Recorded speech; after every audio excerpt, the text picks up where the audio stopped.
നിരോധിത പുകയില ഉൽപ്പന്നങ്ങൾ വിൽപ്പന നടത്തിയ കട നഗരസഭ ആരോഗ്യ വിഭാഗം കടപൂട്ടി സീൽ ചെയ്തു. മാനന്തവാടി തലശ്ശേരി റോഡിൽ പ്രവർത്തിക്കുന്ന Shah agencies and cycle mart എന്ന സ്ഥാപനമാണ് പൂട്ടിയത്. മുമ്പ് ഈ സ്ഥാപനത്തിൽ നിന്നും എക്സൈസ് വകുപ്പ് ഹാൻഡ്സ് ഉൾപ്പെടെയുള്ള 1 കിലോ നിരോധിത പുകയില ഉൽപ്പന്നങ്ങൾ പിടികൂടിയിരുന്നു. ഇതിനെ തുടർന്ന് കടയുടെ ലൈസൻസ് റദ്ദ് ചെയ്യണമെന്നാവശ്യപ്പെട്ട് എക്സൈസ് ഇൻസ്പെക്ടർ നഗരസഭാ സെക്രട്ടറിക്ക് കത്ത് നൽകി. ഇതിന്റെ അടിസ്ഥാനത്തിൽ കടയുടമയ്ക്ക് ആദ്യം ഷോക്കേസ് നൽകി. ഈ കത്തിന് മറുപടി ലഭിക്കാത്ത സാഹചര്യത്തിൽ കടയുടെ ലൈസൻസ് റദ്ദ് ചെയ്യാതിരിക്കാൻ കാരണമുണ്ടെങ്കിൽ ബോധിപ്പിക്കണമെന്നാവശ്യപ്പെട്ട് നോട്ടീസും നൽകിയിരുന്നു. ഇതിനും മറുപടി ലഭിക്കാത്തതിനെ തുടർന്നാണ് ലൈസൻസ് റദ്ദ് ചെയ്ത് കട പൂട്ടിയത്.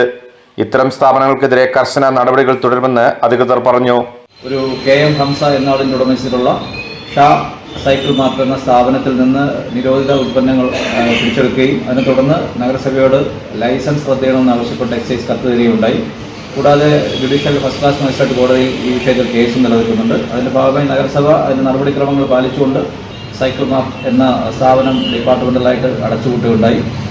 തുടർന്ന് ഇനിയും എക്സൈസുമായി ചേർന്നുകൊണ്ടും അല്ലാതെ നഗരസഭ സ്വന്തം നിലയ്ക്കും നിരോധിത പുകയില ഉൽപ്പന്നങ്ങൾ വിൽക്കുകയും വിപണനം ചെയ്യുകയും സൂക്ഷിക്കുകയും ചെയ്യുന്ന സ്ഥാപനങ്ങൾക്കെതിരെയുള്ള നടപടി ശക്തമാക്കുന്നതാണ്. നഗരസഭ ആരോഗ്യ വിഭാഗം ക്ലീൻ സിറ്റി മാനേജർ ടി മോഹനേന്ദ്രന്റെ നിർദ്ദേശാനുസരണം ഹെൽത്ത് ഇൻസ്പെക്ടർമാരായ G Santhosh, S Shaiju, A Thushara, നഗരസഭാ ജീവനക്കാരൻ ഷിബു എന്നിവരുടെ നേതൃത്വത്തിലായിരുന്നു നടപടികൾ. ഷമീർ, വയനാട് വിഷൻ, മാനന്തവാടി.